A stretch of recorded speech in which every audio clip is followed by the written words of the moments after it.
আসসালামু আলাইকুম, কি অবস্থা সবার? তো আবারও চলে আসলাম আরেকটি নতুন কেকের ডেকোরেশন ভিডিও নিয়ে। তো এটা ছিল একটা 1 পাউন্ডের কেক। কেকটা ছিল মূলত 2 ফ্লেভারের, হাফ ভ্যানিলা ও হাফ স্ট্রবেরি। তো এই তো প্রথমে কেকটাকে বেক করে নিয়ে 3টা স্লাইসে ভাগ করে নিয়ে তো প্রথম স্লাইসের উপরে কিছুটা সুগার সিরাপ দিয়ে তার উপরে ভ্যানিলা ক্রিম দিয়ে তো স্ট্রবেরি পাই ফিলিং দিতেছি। যেহেতু কাস্টমারের ডিমান্ড ছিল যে কেকটা হবে 2 ফ্লেভারের কিন্তু ক্রিমটা যাতে ভ্যানিলা হয়। আর উপরে যেই পাই ফিলিংটা ইউজ করব সেটা যেন পরিমাণে একটু কম দেই। যেহেতু স্ট্রবেরি ফিলিং না, শুধু যেকোনো ফিলিংয়ের স্বাদ একটু নোনতা নোনতা বা একটু টকটক হয়। তো অনেকের কাছে সেটা ভালো লাগে না। তো তাই কাস্টমারের ডিমান্ড ছিল যাতে ফিলিংটা একটু পরিমাণে কম দেই। তো আমিও সেই অনুযায়ী কাস্টমারের ডিমান্ড অনুযায়ী কাজ করতেছিলাম। কারণ কাস্টমারের সন্তুষ্টি চেয়ে বড় সন্তুষ্টি, তাই না? তো এই তো দেখতে দেখতে একদম কেকের লাস্ট স্টেপে চলে আসছি। এরপরে কেকে সামান্য পরিমাণ ক্রিম দিয়ে ক্রাম কোটিং করে নিব। আর কেকের ক্ষেত্রে ক্রাম কোটিং করাটা খুবই জরুরি। কারণ ক্রাম কোটিং করলে হয় কি, পরে কেকটা ডেকোরেশনে করার সময় আর উপর থেকে যে গুঁড়ো গুঁড়ো ভাবটা আসে না। আর গুঁড়ো গুঁড়ো ভাবটা আসলে কেকের ফিনিশিং লুকটা সুন্দর লাগে না।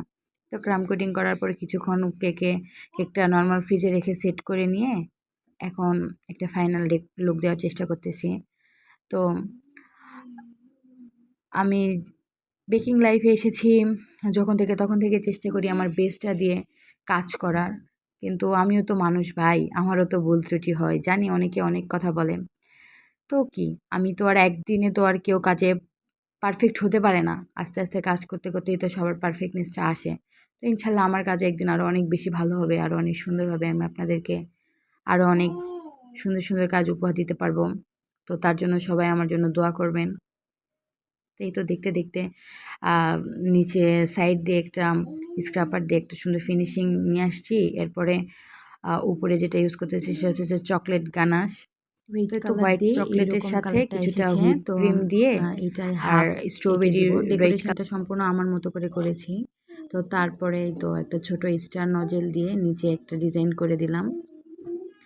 আসলে স্টার নজেল দিয়ে, ছোট স্টার নজেলের এই ডেকোরেশনগুলো ভালোই লাগে আর কেকের নিচ দিয়ে এভাবে দিলে আমার কাছে তো ভালোই লাগে। তো তারপরে একটা 2D নজেল দিয়ে এই তো কেকের মাঝখানে এরকম করে ডিজাইন করে দিলাম। একদমই সিম্পল, কারণ কাস্টমারের ডিমান্ড ছিল খুব গর্জিয়াস না, আবার মানে আমার পছন্দ মতো করে দিতে বলেছিল। তো আমার কাছে এই সিম্পলের মধ্যে এটাই খুব ভালো লাগে। তো এই তো আমার মতো করে আমি একটু ডিজাইন করে নিলাম। তারপরে কিছুটা সুগার বল দিয়ে দিলাম। দিয়ে কেকের ফাইনাল লুকটা এখন কমপ্লিট করে নিলাম। তো আমার কেকের এটা ফাইনাল লুক। তো কাস্টমার খেয়ে খুবই প্রশংসা করেছে। আলহামদুলিল্লাহ, আমাকে খুব ভালো একটা রিভিউ দিয়েছে। তো আমি চাই সবাই এভাবেই